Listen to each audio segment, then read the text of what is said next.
Hey everybody, it's Roughstar here, and today we're going to be discussing the passive skill tree in Path of Exile. Before we get started though, there's one thing you need to know, and that is that there are three main stats in Path of Exile. There's Intelligence, Dexterity, and Strength. Each of these stats contributes to your character indirectly and directly. Indirectly they contribute to your character because each piece of gear and skill has set requirements. And for instance, this one requires 96 Intelligence, and this gem requires 92 Intelligence. Also, each stat directly affects your character in such ways. Intelligence, for every 2 Intelligence, you get plus 1 mana. For every 5 Intelligence, you get plus 1% to your energy shield. Dexterity provides accuracy and evasion, and Strength provides life and melee physical damage. So if you notice here, there's a pattern, and that is that Intelligence is blue, Strength is red, and Dexterity is green. Also, you notice that Intelligence is in the top, Dexterity is in the bottom right, and Strength is in the bottom left. Your passive skill tree follows this example. In the top of the skill tree, most of these things in here are blue, and as such provide intelligence. In the bottom right, you'll find dexterity in green, and in the bottom left, you'll find strength in red. It's worth noting that even though many of the strength nodes can be found in the bottom left, you can find them periodically scattered throughout the entire tree. And this can be said for both the dexterity and intelligence. So the first thing worth covering in the skill tree are clusters. Clusters are these circular groups of nodes that all share common effects. And these common effects can be referenced by the picture in the center. So for instance, this cluster has a dagger in the middle. And as such, you may have guessed it, each one of these nodes affects your daggers. This one increases your dagger physical damage, and so do all of these. Furthermore, this one contains a trap, and as you might have guessed it, increases your trap damage. And this can go on and include things such as life, defenses, energy shield. Up here in the witch section, you can find things like fire and lightning. And so that is a good way to start navigating and planning your character, is finding clusters that relate to your character. The next thing we're talking about are these larger individual circles. These are called milestones.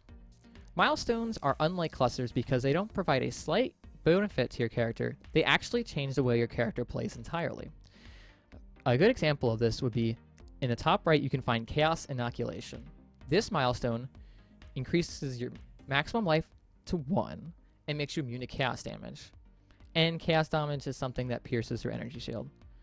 In the bottom left, you can find a milestone called Blood Magic. And Blood Magic removes all mana from your character, but makes you spend life instead of mana for your skills. As you can imagine, both of these drastically change the way your character plays. The next thing that's worth mentioning are these larger circles, and these can be found scattered around the talent tree. Each of these circles represents the starting area for one of the 7 characters. In the top, located directly in the middle of the intelligence section, you will find the witch's starting area. And this is because the witch is primarily an intellect character. Following clockwise, you will find the assassin, which is halfway between the intelligence section and the dexterity section. Then, next you will find in the dexterity section is the ranger, which is the pure dexterity character. And in the bottom, you will see the duelist. The duelist starts halfway between the strength section and the dexterity section. On the left, you will find the marauder, which is the pure strength character.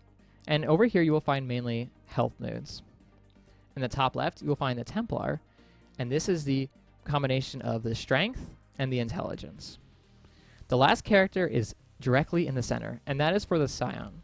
The Scion shares equal stats, dexterity, strength, and intelligence, and has equal access to all sides of the skill tree.